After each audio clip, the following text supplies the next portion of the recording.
Halo guys, assalamualaikum warahmatullahi wabarakatuh. Welcome to my channel, sahabat Hijrah belajar hidup dari jalan cerita. Seperti biasa, kita buka dan bantu dulu jalan-jalan ke Surabaya. Jangan lupa pilih Surabaya Abu.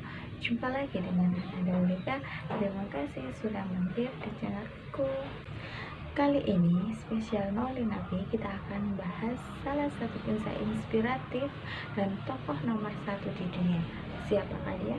Ya, kisah baginda Nabi besar Muhammad SAW. Tak usah berlama-lama, so happy watching.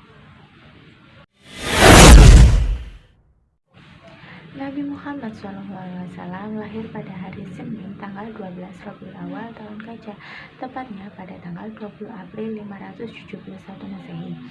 Nah, kita disclaimer dulu ya teman-teman, mengapa sih kok disebut tahun Gajah? Karena pada tahun ini tentara pasukan bergajah Raja Abraham menyerang Ka'bah atau kota Mekah, hendak menghancurkan Ka'bah karena mereka tidak menginginkan bahwa Ka'bah atau Mekah ini menjadi pusat beribadah orang-orang selain Yaman.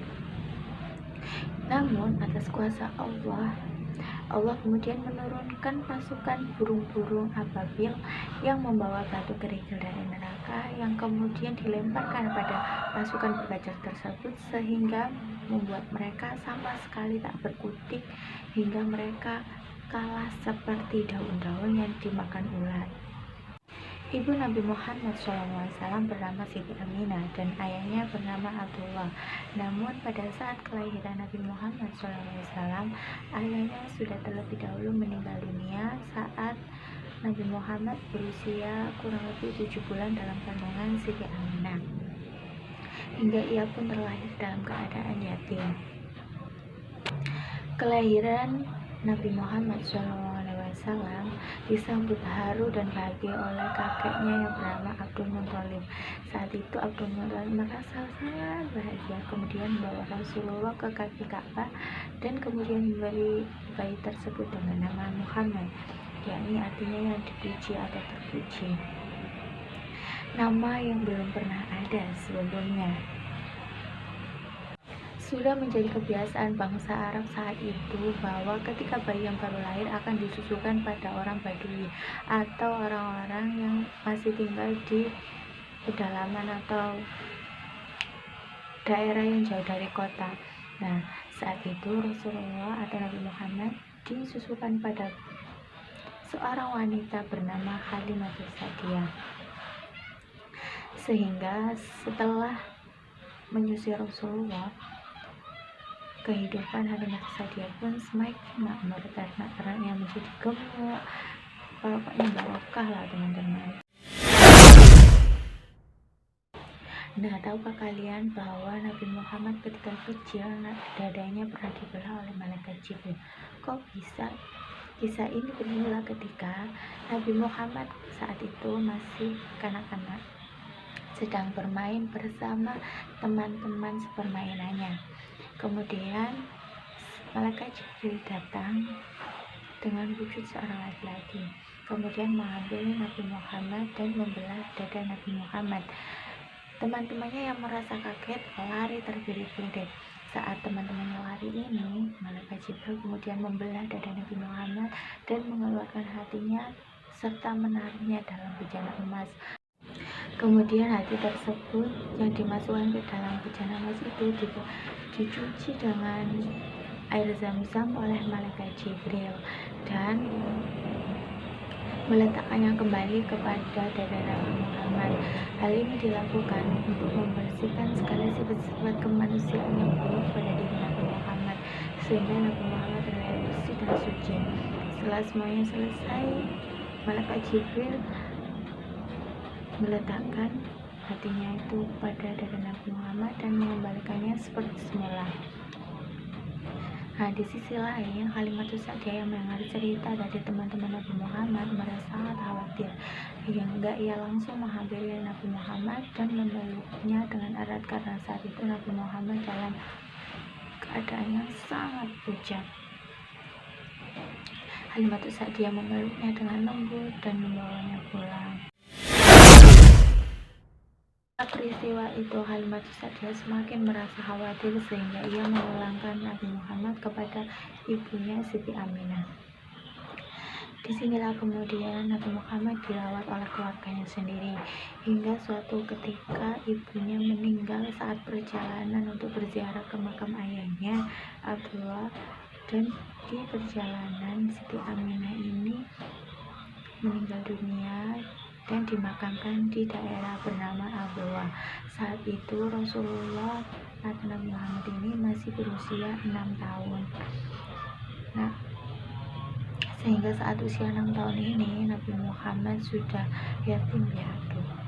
Kemudian setelah peninggalan Siti Aminah, Nabi Muhammad dirawat oleh kakeknya yang bernama Abdul Muthalib hingga usia 8 tahun.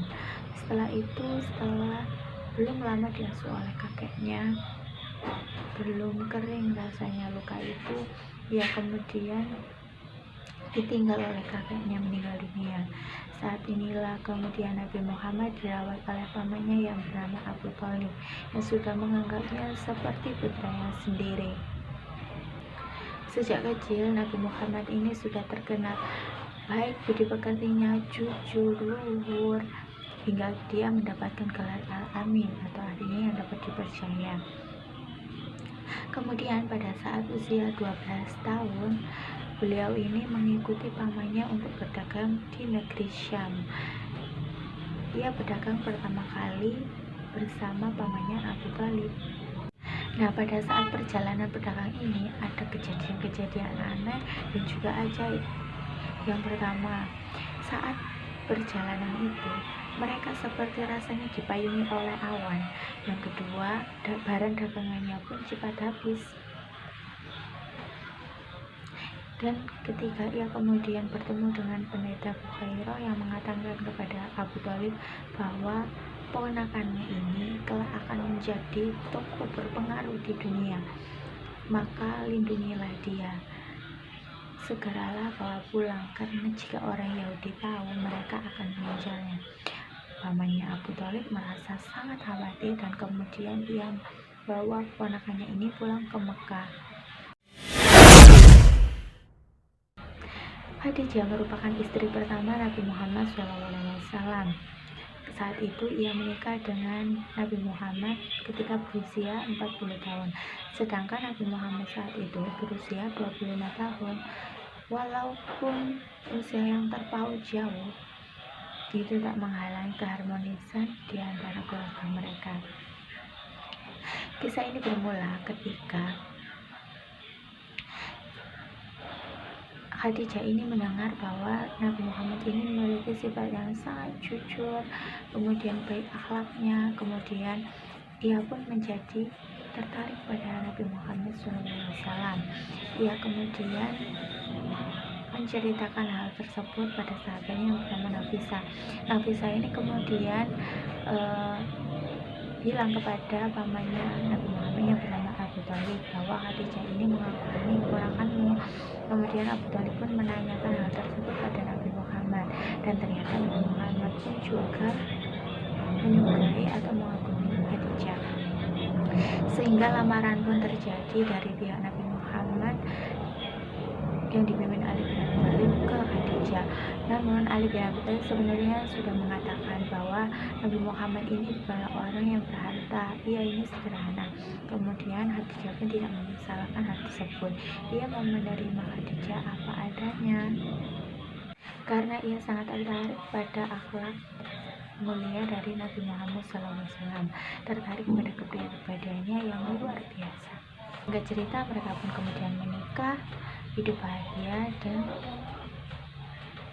mempunyai anak bernama Fatimah. Saat Nabi Muhammad berusia 40 tahun, Nabi Muhammad sedang berkhalwat di Gua Hira. Kemudian datanglah malaikat Jibril seraya berkata, "Iqra," yang berarti bacalah. Namun Nabi Muhammad yang merasa kaget menjawab, "Aku tidak bisa membaca." Malaikat Jibril mengulangnya hingga 3 kali. Kemudian yang ketiga Nabi Muhammad membaca Al-Alaq ayat 1-5. Inilah yang menjadi tonggak pertama kerasulan Nabi Muhammad SAW sekaligus penobatan Nabi Muhammad sebagai Nabi dan juga Rasul utusan Allah SWT. Menurut suatu riwayat, jarak antara wahyu pertama dan kedua ini cukup lama, yakni 2,5 sampai 3 tahunan, hingga Nabi Muhammad ini merasa putus asa dan seperti tidak ada pembimbing. Kemudian turunlah Quran surat Al-Mudaththir ayat 1-7 sehingga Nabi Muhammad ini memahami tugasnya untuk menyiarkan agama Islam dan mengajak umat manusia untuk beriman kepada Allah SWT. Namun awal pertama dakwah Rasulullah ini tidak secara langsung mengenai, tetapi antar keluarga terlebih dahulu, sehingga dakwah yang dilakukan oleh Rasulullah ini sembunyi-sembunyi atau siri selama 3 tahun. Ia pertama kali berdakwah kepada istrinya terlebih dahulu Khadijah, kemudian kepada anak angkatnya Zaid, kemudian kepada Ali bin Abi Thalib. Selanjutnya ia kemudian menyeru kepada Abu Bakar As-Siddiq. Lewat Abu Bakar As-Siddiq inilah kemudian banyak sekali sahabat yang kemudian mulai memeluk agama Islam, seperti Utsman bin Affan, Arqam bin Abi Arqam, Utsman bin Affan, kemudian Abdurrahman bin Auf, Ubaidillah bin Jarrah, Fatimah binti Khattab, dan masih banyak lagi yang lainnya. Mereka inilah kemudian yang disebut sebagai as-sabiqunal awalun atau orang-orang yang pertama masuk Islam. Kemudian mereka pun mendapat ajaran langsung dari Rasulullah di rumah Arqam bin Abi Arqam. Kemudian datanglah wahyu Allah surat Al-Hijr ayat 94 yang memerintahkan Rasulullah untuk berdakwah secara terbuka dan secara terang-terangan. Rasulullah kemudian menyerukan kepada penduduk Mekah bahwa ia adalah Nabi dan juga Rasul utusan Allah. Namun apa respon mereka? Mereka justru malah menghina, mengejek, bahkan mengancam Nabi Muhammad untuk memberhentikan dakwahnya. Mereka mengira bahwa Nabi Muhammad adalah tukang sihir dan berusaha menghina nenek moyang mereka. Sampai kemudian karena saat itu Nabi Muhammad ini masih dalam perlindungan Abu Thalib, pamannya, yang Abu Thalib saat itu memang sangat disegani oleh kaum kafir Quraisy, sehingga mereka ini tidak berani melukai Nabi Muhammad. Sampai akhirnya mereka menemui Abu Thalib seraya berkata supaya Abu Thalib ini mau membujuk ponakannya ini untuk berhenti mensiarkan agama yang menurut mereka itu agama sesat gitu. Jadi mereka kepada kau yang memperingatkan atau kami sendiri yang akan memperingatkan ponakanmu. Kemudian Abu Thalib pun menemui Nabi Muhammad dan menanyakan hal tersebut. Kemudian apa jawaban Nabi Muhammad? Nabi Muhammad berkata, wahai pamanku, kalaupun matahari diletakkan pada tangan kananku dan bulan di tangan kiriku, aku tidak akan menghentikan pekerjaan ini. Maksudnya pekerjaan itu berdakwah itu tadi. Kemudian Abu Thalib pun meminta kepada ponakannya untuk lanjutkanlah perjuanganmu wahai putraku, karena menganggap Nabi Muhammad sebagai putranya. Pergilah dan bilanglah kepada mereka sesuai yang kau hendaki. Jadi Abu Thalib ini memang paman yang benar-benar sangat mensupport Nabi Muhammad, walaupun sampai akhir hayatnya ia masih memegang agama nenek moyangnya.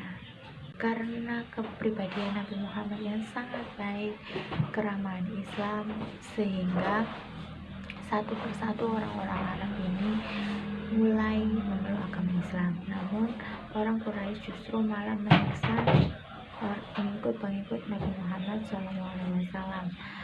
Melihat ini Nabi menjadi nggak tega, kemudian memerintahkan para sahabat untuk hijrah ke Habsyi, karena saat itu Habsyi terkenal dengan pemimpinnya yang sangat adil. Kemudian Nabi Muhammad SAW SAW dan beberapa sahabat masih tinggal di Mekah untuk menyiarkan agama Islam sambil menahan sedikit sisaan. Itu persatu tokoh Arab mulai memeluk agama Islam atas perjuangan Rasulullah. Salah satunya adalah Hamzah bin Abdul Muthalib, yakni paman Rasulullah, dan juga Umar bin Khattab yang terkenal sangat kuat dan tegas saat itu. Hal ini membuat Islam semakin kuat dan membuat kaum kafir Quraisy pun semakin geram. Apalagi pas Umar masuk Islam itu. Muhammad SAW kemudian menyusul sahabat-sahabatnya yang ada di Habsyi. Ketika mereka semua berdakwah di Habsyi, mereka ini mendapat sambutan yang sangat baik dan lumayan banyak yang memeluk Islam. Kemudian mereka pun melanjutkan dakwahnya ke Taif. Namun respon penduduk Taif ini bersama dengan kafir Quraisy. Mereka mengejek tambahin Nabi, bahkan melempari Nabi Muhammad dengan batu. Nah, di Taif ini tidak berlangsung lama. Rasulullah dan para sahabat kemudian melanjutkan dakwahnya ke Madinah. Di Madinah inilah kemudian Islam berkembang cukup pesat. Dakwah Nabi Muhammad di Madinah kurang lebih sekitar 10 tahun. Kisah yang tidak kalah penting adalah peristiwa Isra Mi'raj, di mana Nabi Muhammad melakukan perjalanan dari Masjidil Haram ke Masjidil Aqsa. Kemudian dari Masjidil Aqsa ini Nabi Muhammad ditemani malaikat Jibril menaiki Buraq naik ke Sidratul Muntaha.